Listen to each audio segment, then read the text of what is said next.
You broke up. You blocked them. You prayed. You cried. You even fasted. But somehow they're still in your head, still in your heart, still showing up in your dreams. You're free, but you don't feel free. Let me ask you this. Is it a trauma bond or is it a soul tie? This is part 4 of the Unmasking Narcissism series. And today, we're going deep into the spiritual and emotional reasons why you still feel tethered to the person who hurt you and how to break that bondage once and for all.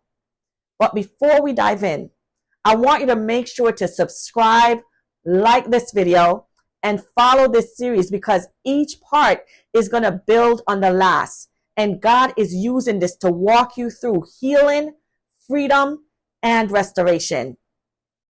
Hey, Purpose Warriors, it's Coach Lynn, your Christian life purpose coach, trauma survivor, and the woman God has raised up to help others walk through the very wilderness that I once walked in.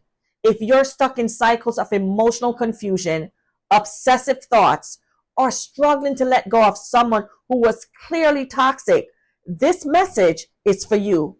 You're not crazy. You're not weak.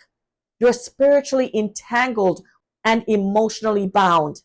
And if you've never heard anyone teach the difference between trauma bonds and soul ties from a biblical, spirit-led, and psychologically informed place, today's teaching will be your breakthrough. So let's define it first because clarity is power. Trauma bond is a psychological and emotional attachment that forms between a victim and an abuser through cycles of reward and punishment. You see, one day they love bomb you. The next, they tear you down. Then they come and apologize, maybe. Then they ghost you. Then they will reel you back in. And your brain becomes chemically addicted to the highs and lows of these patterns, like emotional whiplash. You see, this isn't love. This is addiction to inconsistency. You stay because your nervous system is trapped in a loop of false hope and fear. It's not that you miss them. You miss the feeling of being chosen again after being discarded.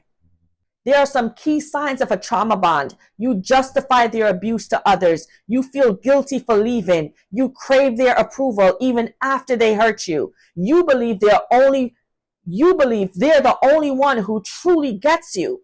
And you keep replaying the good times to cope with the bad. Why does trauma bonds form?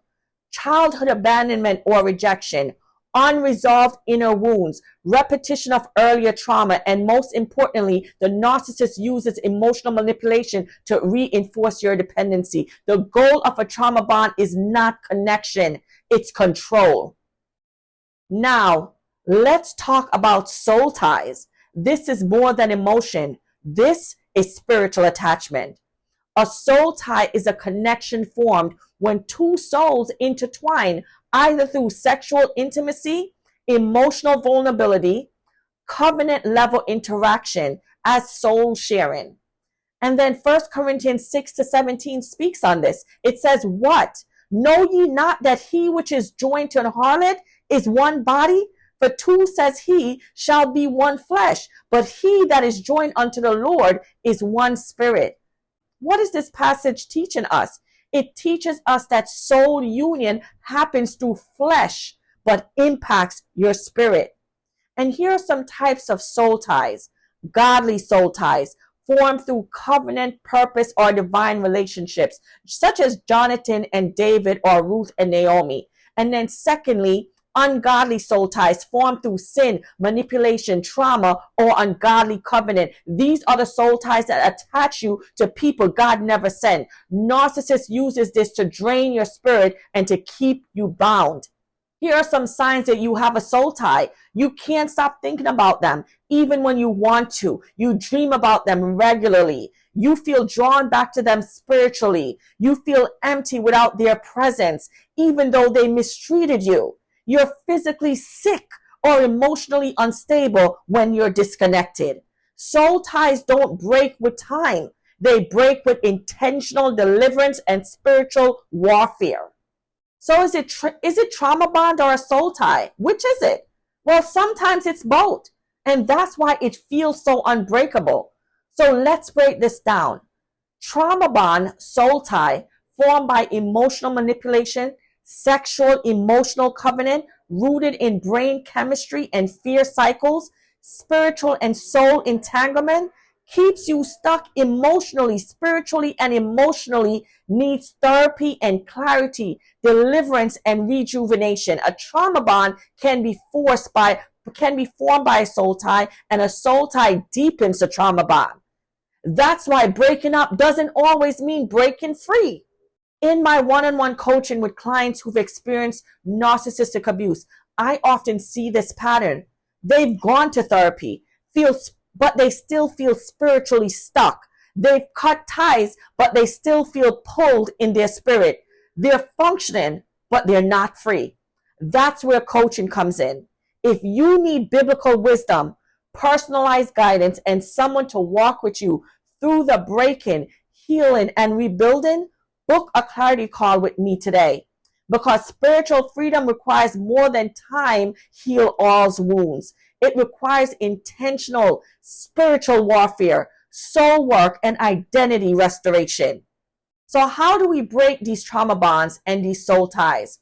Firstly, we're going to call it what it is. Stop romanticizing what God is trying to remove. It's not unfinished business. It's spiritual entanglement. Say it out loud. I was emotionally manipulated. I was spiritually tied to someone God never sent me. And then 2, break that agreement. Pray with authority. I cancel every agreement I made through trauma, fear, or sexual intimacy. I break every ungodly soul tie in Jesus' name. I close every spiritual door that allowed this connection to be. And then rewire the addiction. Every time you feel the urge to reach out, open the word. Worship. Write a letter to God instead of texting your ex. This isn't about self-control. It's about spiritual reprogramming. And then 4, anoint yourself and speak life. Anoint your head with oil. Speak. My mind belongs to God. My body is not a dumping ground for darkness. My emotions are submitted to the Holy Spirit. You're not crazy for still feeling connected to them. You're not weak for struggling to let go of them. You are bound, but now God is making you free. You are not their property. You are not tied to them forever. You don't belong to fear, manipulation, or lust. You belong to the Lord, and who the Son sets free, is free indeed. If this word ministered to you, drop in the comments, I am breaking every tie. I want you to like this video, subscribe to this channel, and follow along for the full Unmasking Narcissism series. For in part 5, we're going even deeper. We're talking about why women of purpose are often targeted by narcissists. You do not want to miss it. And if you're ready to walk in healing and purpose, book a free clarity call with me today. Let's walk this out together. I will see you on the next video.